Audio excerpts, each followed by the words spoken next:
안녕하세요 여러분. 세상 돌아보기입니다. 오늘은 23년 9월 11일이고 월요일이고 그렇습니다. 자, 오늘 문화의 흰 꼭지를 하나 골랐고요. 새옹지마 오토바이 이야기를 좀 해보려고 하죠. 뭐 제가 주로 다루는 부분은 아닌데 지난번에도 한 제법 보셨더라고요. 뭐 한 제 이제 채널 기준으로.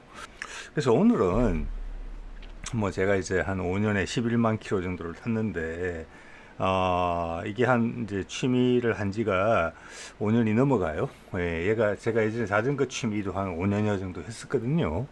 그래서 최장수 취미가 이제 될 시점에 이제 도착했는데, 많이 탄 거면 많이 탄 거고 적게 탄 거면 적게 탄 거고 그래요.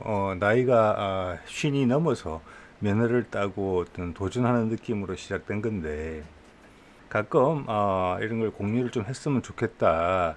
유튜브의 세상이 넓고 깊지만 의외로 정말 소중한 정보는 몸에 와닿는 정보는 찾기 어렵다, 이런 생각을 계속 하거든요. 저도 또 타보니까. 그리고 이제 조회수가 많고 편집이 예쁘고 역동적인 이런 영상들은 대부분 그 뒤에 어떤 상업적인 목적성이 좀 숨어 있어요. 여기도 참 모순이 많다. 어떻게 보면은 오토바이라는 부분이 나름대로 거품이 제법 있다. 이미지를 사고 파는 부분이잖아요. 그런 부분이 좀 있어서 정말 오토바이를 좋아하고 즐기는 거, 그게 모든 사람을 위한 취미는 아니더라도 일단 관심이 있고 좋아하시는 분들은, 또 제가 당연히 또 정답은 아니죠. 저의 기준에서 느낀 바를 그냥 말씀드리는 부분도 중요하겠다. 오토바이라는 게 사보면 차량 가격은 경쟁도 심하고 그래서 뭐 고만고만하고 뭐 중고라는 부분도 있고, 아시다시피 오른쪽에 보이는 거는 새 거를 산 거고 왼쪽은 중고를 한 겁니다. 두 개 다 상당히 만족하면서 저는 이제 타고 있어요. 뭐 제가 매일 유튜브를 하지만 일주일에 두세 번은 꼭 탑니다. 예. 자, 그런데 여기 들어가는 용품, 옵션이라는 거, 순정 옵션 엄청나게 비싸죠. 예를 들어서 뭐 히터 그립 있죠, 열선 그립 같은 거 사제로 사면 몇만 원 안 할걸요 아마. 근데 그걸 풀 옵션으로 순정으로 하게 되면 수십만 원 하는 경우도 있다고 생각을 합니다. 다른 것도 마찬가지예요. 삼박스도 그렇고. 그리고 제가 마음에 안 들어 하는 부분은, 그건 모든 오토바이 브랜드가 다 그런데, 브랜드를 뭐라고 할까, 어떤 명품화 시키는 그런 부분들이 있어요. 그래서 결속을 시키고 그 브랜드를 강조하고 난 이런 걸 타는 사람이다, 요런 거를 강조해요. 근데 그거는 조금 전 지나치다고 봐요. 상술이죠, 어떻게 보면. 그리고 자기들이 생각하는 순위에 맞춰서 가격 설정을 하는 거거든요. 저는 오토바이 타는 사람들끼리 길에서 만나면 반가워서 인사하고 그 정도가 딱 좋다고 생각해요. 같은 취미를 공유하는 사람. 새옹지마랑 경계선에 있는 사람들 취미로서 바이크는 참 적당하다. 그런 면에서는 여럿이 하는 취미보다는 혼자서 하는 취미로서 더 적절하다라고 저는 개인적으로 생각을 합니다. 그래서 그런 거 성향을 공유하는 사람이 있구나, 그런 거 정도면 인사하고 반갑고 충분히 좋아요. 그렇지만 그걸 브랜드로 가지치기 해서 거기 줄을 세운다? 거기다가 나의 소중한 빡빡한 삶에서의 탈출구로서 선택한 취미 생활인데 다시 그 논리의 사슬로 자본의 사슬로 뛰어들어간다. 자, 공장이 있어야지 우리가 물건을 살 수 있고 오토바이를 즐길 수 있다, 분명히 맞죠. 자본이라는 게 우리가 뭐 모든 걸 거부하는 게 전혀 아닙니다. 지나치는 것을 경계하는 거죠. 좋다고 그것만 계속 먹을 수 없잖아요. 뭐 맛있다고. 근데 선이 필요한 거잖아요. 그 선에 대해서 이야기를 하고 싶은 거죠. 자, 그런 면에서 제가 이제 서두가 좀 길어졌는데, 헬멧, 자켓, 부츠, 장갑, 뭐 기타 등등에 대한 이야기를 이제 제가 쓰는 용품들을 가지고 한번 이야기를 해볼게요. 5년 11만 킬로 혼자 쓰고 경계인의 삶. 저는 주로 이제 뭐 국토 순례 이런 개념으로 타요. 좋으면 좋은 곳으로서 의미가 있고, 우리나라 아름답구나, 이런 멋진 곳이 있네. 또 거꾸로 반대쪽으로 가면 이렇게 아집이 가득 찬 곳이 있네. 사람들이 바깥 사람들한테 대한민국의 국민이 오는 걸 싫어하는 곳이 있네. 이런 것도 있고, 이런 곳은 참 힘들다, 이런 곳이 있네 아직. 이런 것도 좋아요, 저는. 그런 용도로 오토바이를 타고 그 장소를 갈 때, 올 때 오토바이를 탈므로써 그 전체 여행이 즐거워진다. 그리고 나 탐방의 목적도 또 훌륭해진다. 탐방을 더 자주 가고 싶다. 모든 것을 내 혼자 한다는 21세기에 탐험이 가능하다. 그죠? 도시화된 이 세상에서도 그런 것이 제가 세옹지마를 타는 즐거움이라고 봐야 되겠습니다. 자, 그럼 해볼게요. 실물을 가지고 한번 해볼게요. 자, 이제 헬멧 해볼까요? 이거 이제 많은 분들이 고민하실 텐데, 저는 뭐 물건을 자주 사고 바꾸고 이런 스타일이 아닙니다. 예. 이거 잘 보이시죠? 예. 뭐 당연히 짐작하시겠지만 여기 있는 말씀드리는 브랜드하고 저는 아무 상관이 없습니다. 자, 이게 슈벌트라는 헬멧이죠. 이 독일제고 괜찮은 브랜드고 비싸요. 이게 한 4, 50만 원 했을 거예요, 그 당시. 이게 소위 말하는 이제 뭐 이름이 여러 가지가 있는데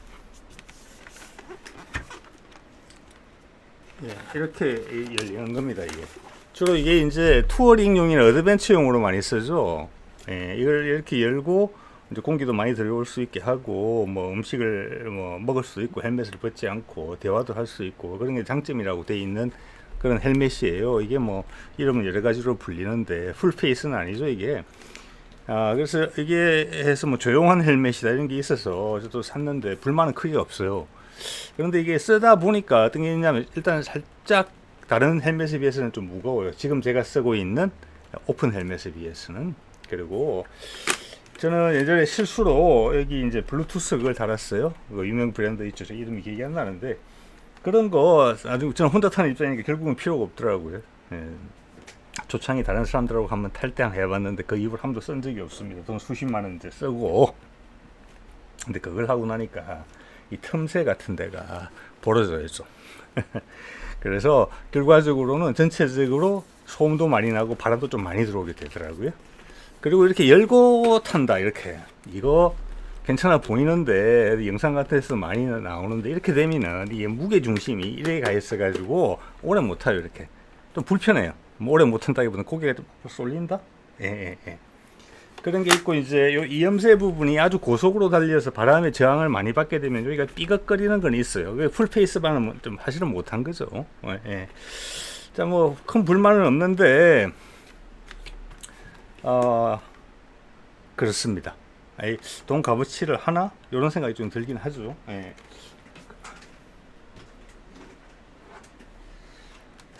그래서 작년에 반 헬멧, 요 오픈 헬멧이라는 걸 처음 사봤어요. 사봤는데 기대를 많이 안 했습니다. 가격은 훨씬 저렴합니다. 이게 아마 대만제인가 그럴 거예요. 그리고 무슨 이제 여러 가지 안전 테스트는 통과했던 거라서 샀는데 이거를 제가 사고 나서 좀 전에 보여드린 헬멧을 이렇게 원 포장지로 써놨는데 한 번인가 열었어요. 1년 동안. 계속 이걸 쓴다는 겁니다. 겨울에도.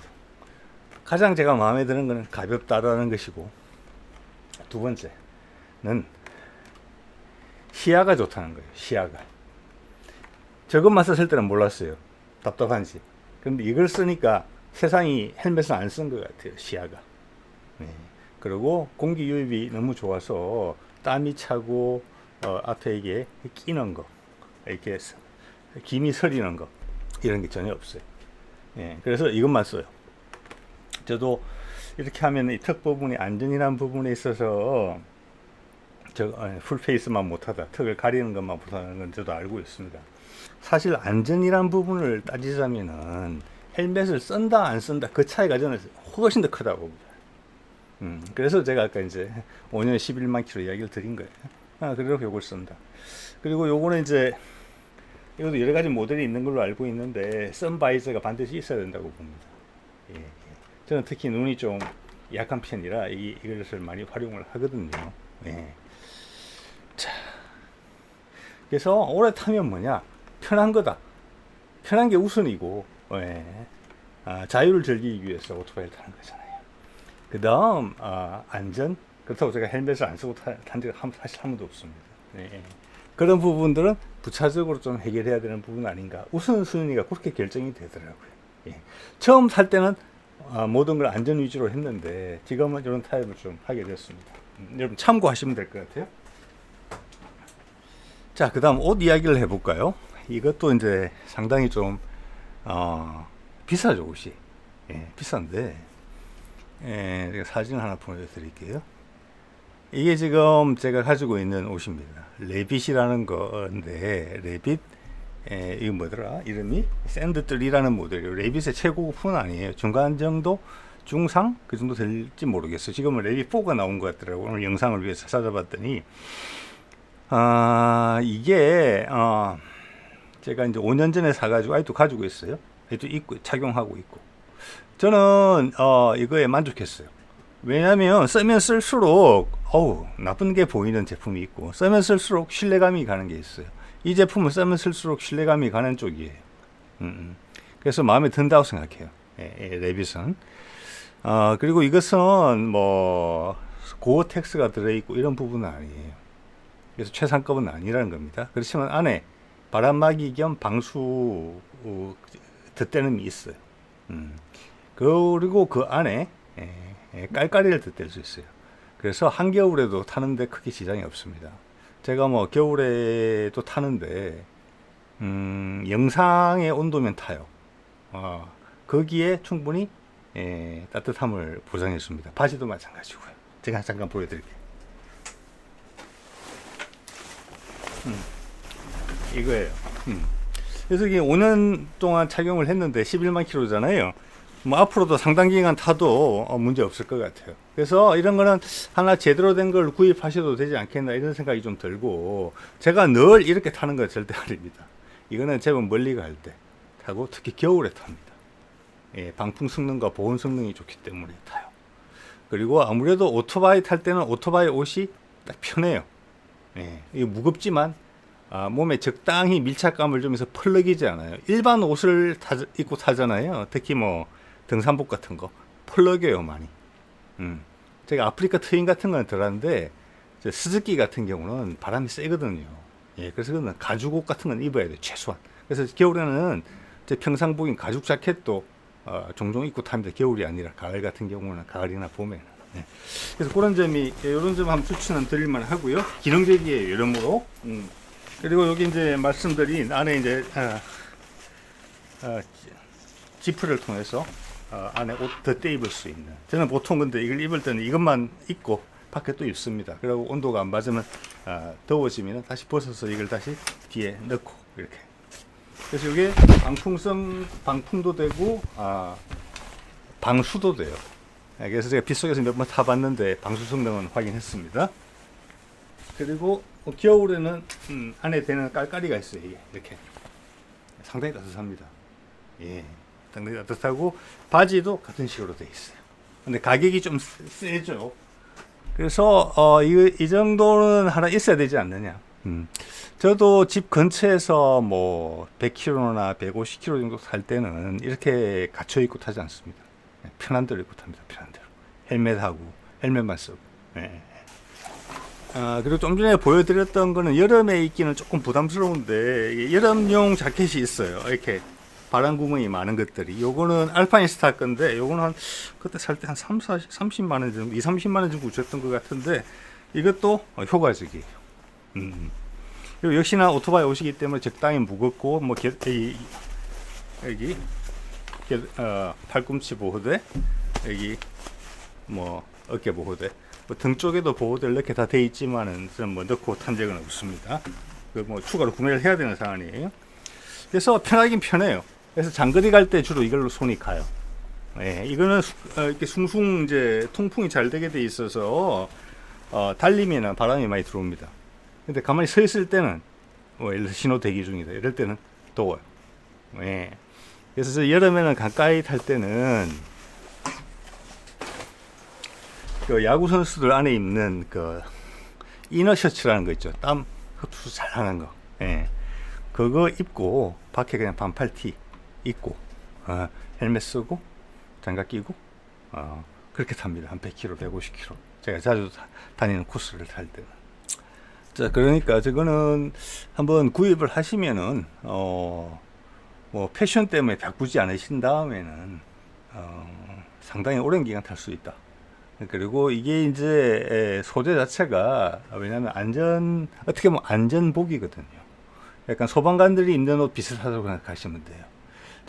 오토바이를 타다가 가장 크게 다치는 부분이 뭐냐면, 물론 이제 머리 빼고 몸은 쓸리는 거예요. 쓸리는 거. 어디서 충격을 콱 가한다. 예. 그러면은 뭐 어떤 옷을 입어도 내가 상해를 방어해내긴 어렵죠. 근데 대부분의 사고가 쓸리는 거예요. 쓰러지는 거죠, 이렇게. 자, 그래서 바닥에 먼저 접하는 부분이 뭐 팔꿈치, 어깨 그런 데죠. 네, 이건 자전거도 마찬가지예요. 그 다음 궁뎅이.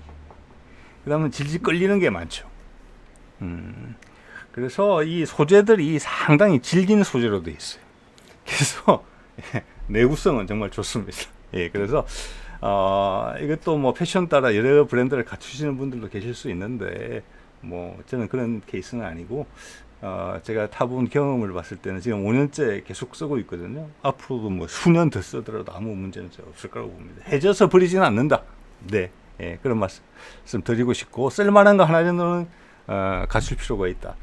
제가 초창기에 자켓을 뭐 좀 저렴한 걸 한번 산 적이 있어요. 근데 저걸로 사고 나서 두 번 다시 손은 잘 안 가고 있어요, 그거는.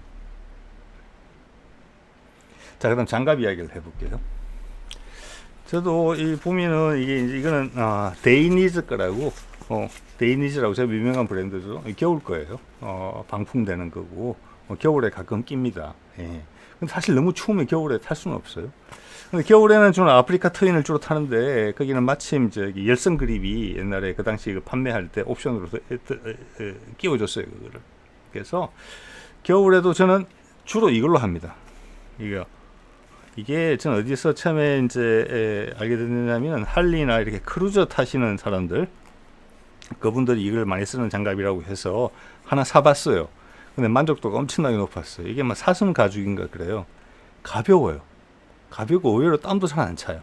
요거는 겨울용이에요. 안에 기모가 좀 있고 살짝 도톰해요. 물론 이거만큼 따뜻하지는 않습니다. 근데 이것도 엄청 추우면 이것도 싫어요. 예.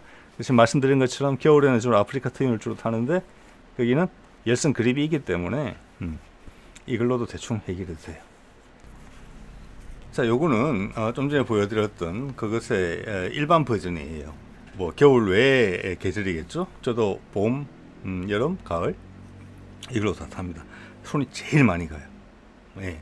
그래서 앞에 보여드렸던 까만 장갑 같은 거는 장롱 속에 있고, 얘들은 항상 오토바이 뒤에 가방에 들어 있습니다. 딱딱해지지 않고 부드러워요. 이게 제가 노루가죽으로 기억이 나는데, 그리고 나이도 예쁘게 들어요. 손이 익는 그 느낌 있죠. 딱 맞는. 예, 처음에는 제가 손가락 길이는 좀 짧고, 이 폭은 좀 넓은 편이에요, 평균보다.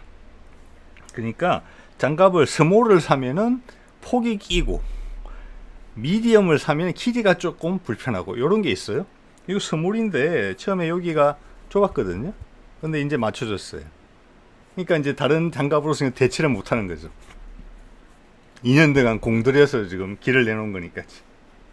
그래서 봄, 여름에도 덥다는 생각 거의 안 듭니다.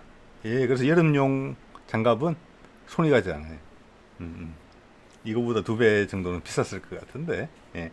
이 가격이 한 4, 5만 원 했던 것 같아요. 제가 2, 3년 전에 샀을 때. 이것도 지금 뭐 어디 망가질 기미가 안 보이거든요. 그래서 이것도 상당히 좋은 투자고 마음에 든다. 일단 아까 헬멧 이야기하는 것 같아요. 헬멧이 풀페이스 헬멧 그리고 오픈페이스 안전도의 차이가 있죠. 인정합니다. 그렇지만 헬멧을 안 쓴 거 하고는 천지 차이죠. 그죠?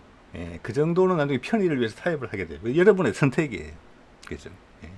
저는 아까 말씀드린 그 오픈페이스를 스즈키 탈 때도 타요. 예를 들어서 상당히 높은 속도에서도 그 헬멧을 처음에는 쓰지 못할 줄 알았는데 괜찮더라고요. 왜냐면 어차피 상체를 숙이게 돼요. 속도가 올라가면은. 예, 그럼 어차피 바람은 요 정도예요.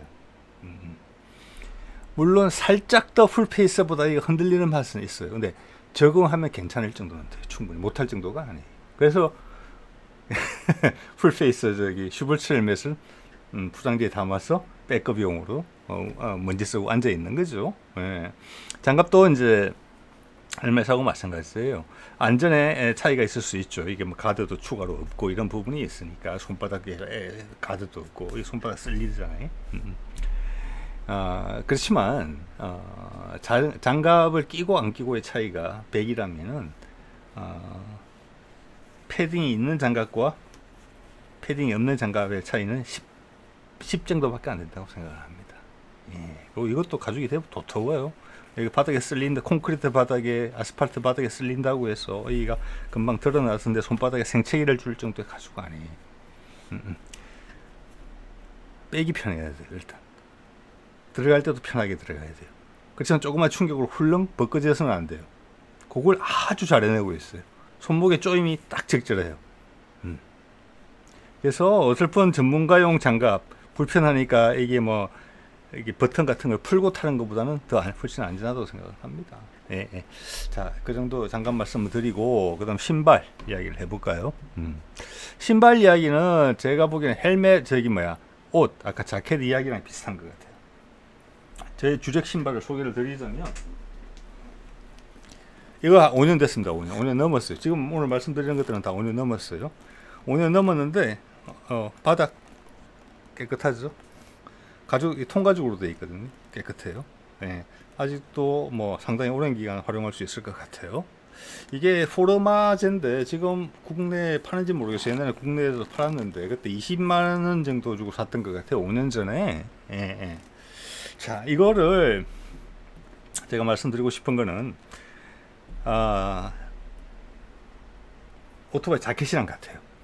전용품이 확실히 오토바이 타는 데 있어서 상당히 편해요. 딱 잘 맞아져 있고. 예, 그 자켓도 딱 그래요.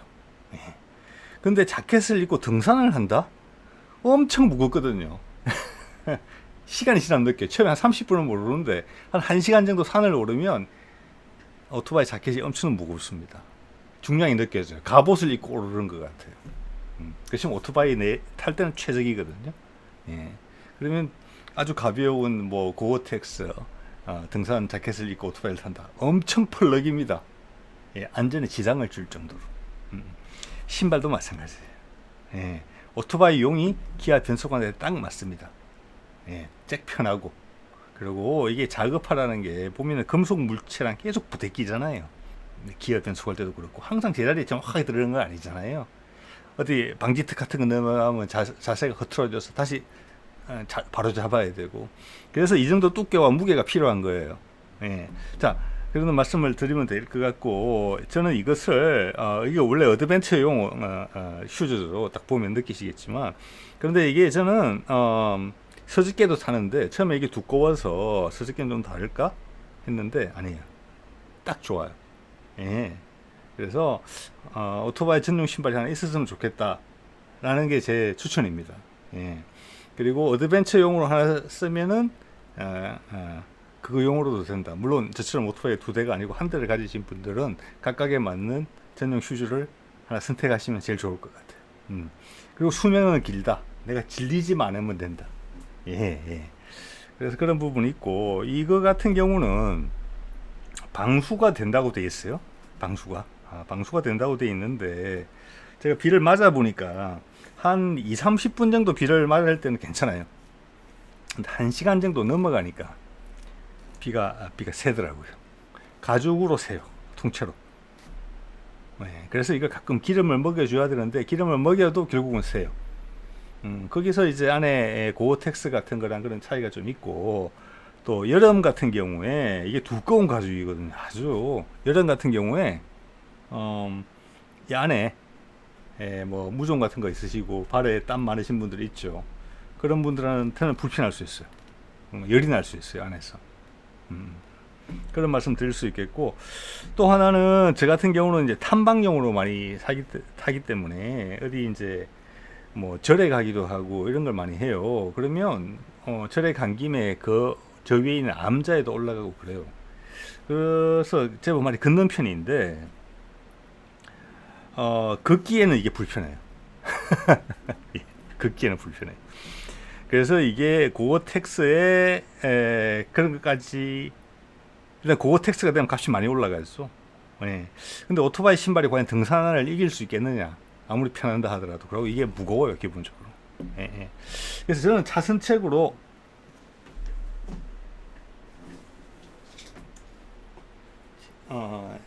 진짜 멀리 갈 때는 이 등산화를 신고 갑니다. 제가 옛날 등산도 좋아했었기 때문에 뭐 지금도 다닙니다만은 캠플라인에 있는 요즘 안 나오는 브랜드 안 나오는 모델이에요. 하이페리온이라고. 이게 이것도 한 5, 6년 됐을 겁니다. 이게 고어텍스거든요. 그래서 제가 예전에 오토바이를 타고 가다가 물에 빠진 적이 있어요. 물에 빠진 적이 있는데 이 신발 신고 있었거든요. 그리고 위에 있었는데 저는 당연히 물에 들어갔을 거라고 생각했어요. 발목까지 빠졌거든요, 퐁당. 그래서 거기서 오토바이를 다시 세우고 밀고 나와야 됐기 때문에 오랜 기간, 제법 오랜 기간 동안 물속에 있었어요. 근데 물이 하나도 안 샜더라고요. 아까 그 신발 같았으면 많이 샜을 거예요. 근데 그 신발에 고어텍스까지 됐으면 값이 한 2배 정도 올랐을 거예요. 그래서 이게 이제 저 오토바이 전용 신발에 비해서는 요 부분이 좀 두꺼워요. 그러니까 저 오토바이 신발보다는 살짝 더 많이 끼는 거죠, 여기가. 근데 그 앞에 이제 저기 뭐죠? 변속기, 레바를 거리를 조정할 수 있긴 있어요. 미세하게. 근데 굳이 그럴 필요 없이 타요. 익숙해지면 돼요. 오히려 제가 불편한 것은 여러분이 만약 등산화를 생각하신다면 이런 거 사지 마시고 고어텍스는 당연히 돼야 되고 그리고 발목이 있는 등산화를 권합니다. 요 부분에 지금 요거는 발의 안정감을 위해서 요 밑에까지 징이 박혀 있어요. 신발끈이. 그래서 요거 말고 요거보다 좀 저렴해지면은 이거 고급으로 갈 수 있거든요. 저렴해지면 신발끈이 이제 군화처럼 요 정도에서 시작하는 게 있어요.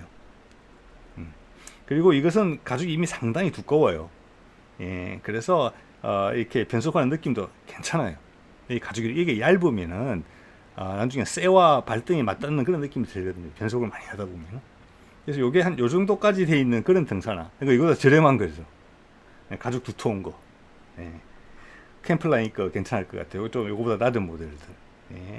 그게 아주 좋지 않겠는가. 그리고 이건 무엇보다도 등산하니까 많이 걷는데 아무 지장 없습니다. 춥도 편하죠. 그리고 아까 말씀을 드리려다 깜빡하고 안 드린 부분이 있는데 이게 왼쪽 신발이거든요. 그래서 제가 오른쪽 신발하고 비교를 해봤는데 이게 5년이 됐어요. 5년이 됐는데 여기가 털어지더라고요. 여기가 실밥이 털어졌어요. 여기가 요 사이가 공간이 생겼어요. 원래는 이렇게 꼭 눌러져 있었어야 되는데 오른쪽 신발 봤거든요. 오른쪽 신발은 괜찮아요. 왜 그런 거 봤더니 생각을 해봤더니 그거 같아요. 이 신발은 변속을 많이 하잖아요. 이렇게 그래서 이게 털어진 거예요. 자, 그런 건 있더라고요. 뭐 지금 오늘 이제 방송 준비하면서 처음 봤어요. 밑에 뜯어진 것을. 일단 타는 데는 지장은 없을 것 같아요. 어차피 비 오면 새는 건 마찬가지니까. 가끔 이제 가죽을 유지하는 방법은 가끔 이제 이 가죽 오일이 있죠. 그걸로 가끔 닦아줘요. 1년에 뭐 한두 번 정도. 자, 신발 말씀도 거의 제 경험을 말씀을 드린 것 같고, 보자. 그 다음, 3박스. 3박스. 이건 어드벤처 바이크에 적용되는 이야기죠.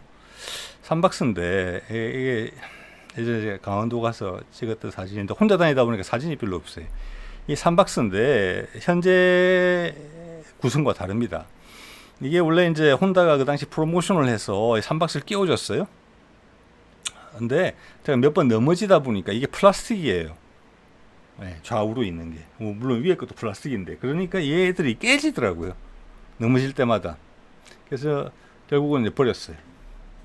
버리고 그 다음 이제 순정이 아닌 좀 저렴한 버전의 알루미늄 박스를 달았어요. 양쪽으로. 달고 위에는 뭐 멀쩡하니까 탑박스는 그대로 뒀어요. 그러니까 양쪽 좌우만 산 거죠. 근데 걔들은 훨씬 튼튼하더라고요. 튼튼하고 중국제 산 것 같아요. 좀 찾으면 나올 겁니다. 몇 번 썰어줬는데도 약간 기스만 나고 쏙 들어갈 정도지 깨지거나 이러지 않더라고요. 플라스틱은 금방 깨졌었거든요.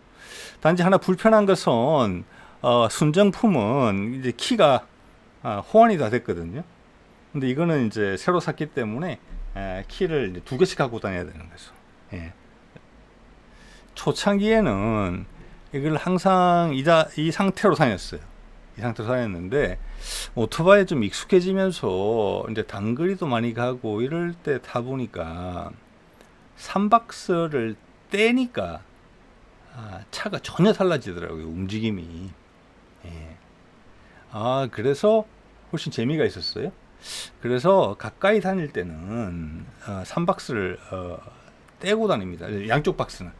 탑박스는 어차피 크게 무겁지 않아요. 그래서 지금 헬멧도 보관하고 뭐 이래야 되겠어서 지금 달고 다니는데 양쪽 거는 떼놓습니다. 특히 알루미늄 그거 무척 무거워요. 그게 제 기본 틀이에요. 그래서 요즘은 이제 유튜브 하느라고 멀리 잘 못 가거든요. 그래서 그게 방에 모셔놨어요. 양쪽 박스는. 박스가 있으면 편하죠. 가다가 사는 것도 편하게 사고, 안에 이제 비옷도 넣고 다니고, 모자도 넣고, 또 자켓을 벗을 때는 밀어 넣기도 좋고 그런 점은 있는데, 가까운 거리 탈 때는 기동성이나 어떤 막힌 길에서 갓길을 이용한다든지 이럴 때 좀 불편하거든요. 일단 무엇보다도 기동성이에요. 차가 순발력이 움직임이 전혀 달라지거든요. 무게중심 때문에. 그래서 선호하지 않게 돼요. 근데 멀리 가게 되면은 해야죠. 거기다가 이제 공간이 부족하기 때문에 전용 또 백을 하나 또 장착을 한 상태로 가지만 그건 필요에 의해서만 해요. 그래서 만약 어드벤처용 바이크를 사신다 하면은 순정은 너무 비싸니까 그거는 완전히 바가지라고 생각해요. 그 브랜드의 로고 찍힌 것만 빼면은 그냥 로고 값이 엄청나게 되는 거죠. 그러니까. 그래서 그냥 저렴이로 찾으면 검색하면 나옵니다. 그걸로 하나는 하실 필요가 있지 않느냐 그렇게 봐요. 좀 가까운 데 다닐 때는 사실 볼 필요는 없다. 그렇지만은 어드벤처 바이크라는 것은 멀리 가는 거가 2박 3일, 3박 4일, 최소 1박 2일의 모토 캠핑이라도 가는 것을 마음에 두기 때문에 이런 바이크를 사시는 거거든요. 그런 용도로 보자면은 이걸 사야 된다. 그럼 한 사제로 사면 한 100만 원 정도는 들지 않을까. 근데 그것을 순정으로 하게 되면 1.5배에서 2배 이상 들 수도 있다. 그 정도 말씀을 좀 드릴 수 있겠고, 또 마지막으로 이게 이제 크루즈 컨트롤, 퀵 시프트 이 말씀을 드리고 싶어요. 이게 이제 가능해지면서 지금 웬만한 차에 다 달려 나오는데, 저는 차에도 크루즈 컨트롤이 있는데, 여러분 차에도 크루즈 컨트롤이 있을 수 있어요. 여러분 시내에서 크루즈 컨트롤, 시내가 아니라 우리나라에서 어디 가족이 여행을 다니시거나 아니면 홀로 멀리 여행을 다니실 때 크루즈 컨트롤 써보신 적 있으십니까? 있으니까 한두 번 써보신 적은 있으실 거예요. 저는 그랬거든요. 그 다음부터 쓸 일이 없어요. 고속도로를 다닐 때도 쓸 일이 별로 없어요. 편안하게. 근데 고속도로도 달리지 못하는 오토바이가 크루즈 컨트롤 쓸 일이 어디 있겠습니까? 저는 그건 말이 안 된다고 보고요. 퀵 시프트도 마찬가지예요. 저게 이제 레이싱용으로 나온 거란 말이에요. 변속을 가급적 빠른 시간 내에 할 수 있기 위해서. 우리 차에도 보면은 요즘 오토 변속기에 이거 수동 변속기 버튼으로 하는 변속기 있죠. 그거 여러분 얼마나 자주 쓰십니까? 그냥 안 쓰시죠. 그리고 그렇게 편하려면은 오토바이의 매력은 사실 아날로그 매력이에요. 그럼 차 타고 다녀야죠. 에어컨 켜놓고 편안하게. 오토바이를 탄다 했을 때 아니에요. 오토바이는 불편함이 매력이 있는 거예요. 도전인 거죠. 기본적으로는 기존에서 한계까지 가보는 거, 주어진 범위 내에서 한계까지 내가 원신이 되겠다는 게 아니고, 그래서 제가 경계인이라는 표현을 쓰는 것인데, 대신에 이제 이것을 브랜드들이 강조하는 이유는 뭐냐면, 지금은 이제 전부 다 드라이브 바이 와이어라 그러나요? 전자식 드로틀로 다 바뀌었잖아요. 옛날에 수동식 드로틀인데 제 오토바이는 2개 다 수동식입니다. 그래서 저는 그걸 아주 좋아해요. 전자식은 타본 적이 없지만 인위적으로 세팅해 놓은 뭐 레인 모드, 뭐 스포츠 모드, 일반 모드. 네. 그럼 예전 오토바이는 그게 안 되느냐? 아니에요. 사람의 손 느낌으로 다 됐던 거예요. 오토바이 특성에 따라서, 엔진의 특성에 따라서. 거기다가 계속 기름기가 끼는 느낌이 드는 거죠. 오히려 엔진이나 이런 부분에 대해서 정성을 덜 기울이겠구나. 컴퓨터가 가운데서 끼일 수가 있으니까. 이런 생각이 드는 거죠. 예, 아날로그적이지 못하다. 예, 그런 것을 원해서 왔는데, 솔직하고 담백한 것을 원해서. 그게 아니다? 예, 이런 생각이 좀 들고, 또 저런 게 가능해진 게 이제 말씀드린 것처럼 전자식 드로틀이 되다 보니까 퀵 시프트나 크루즈 컨트롤을 적용하기가 엄청나게 쉬워진 거예요. 그러니까 막 하는 거죠, 이제. 예. 제가 봤을 때는 퀵 시프터, 클러치 레버 조작하는 느낌, 그거하고 변속하고 맞추는 그 느낌, 그게 저는 오토바이 아날로그의 강점이라고 봐지거든요. 특히 어드벤처 같은 경우는 비포장 가서 저속에서 움직일 때는 아직 저런 것들이 사람 손을 못 이겨요. 특히 혼다에서 좀 많이 강조하는 그 오토매틱 있죠. 자동 변속기, 듀얼 클러치라는 거. 저는 그것은 값이 아주 비싸지거든요. 무게도 10kg 정도 무거워져요. 거기다가 그게 트러블을 제법 많이 일으켜요, 보니까. 그 저속에서의 조작성 또 떨어지고. 물론 초심자나 이런 분들한테 이런 큰 오토바이를 편하게 탈 수 있다라는 그런 느낌을 줄 수 있지만, 그게 다가 아니죠. 초심자가 극복해야 될 그 벽이. 그거는 초심자가 극복할 벽에 오토바이의 매력을 느끼기 위해서 들어있어야 되는 부분이에요. 네, 그런 말씀 한번 더 드리고 싶고, 자, 향후 시간이 되면은 각 모델별로 제가 느낀 그런 점에 대한 말씀도 한번 드려볼까 합니다. 오늘 이미 많이 길어졌기 때문에 오늘은 뭐 이 정도로 하겠습니다. 네.